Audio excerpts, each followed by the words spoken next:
చల్లగా ఉండే వరమే నువ్వే ఇస్తే ఇంకేమి కావాలి జన్మకి.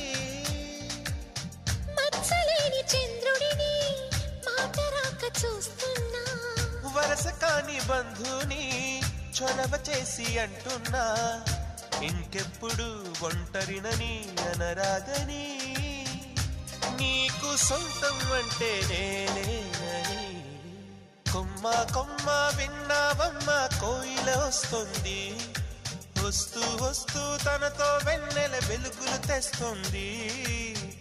ఏవమ్మ మరుమల్లి తోరణాలు కడతావా, చిలకమ్మ ఎదురేగి స్వాగతాలు చెబుతావా.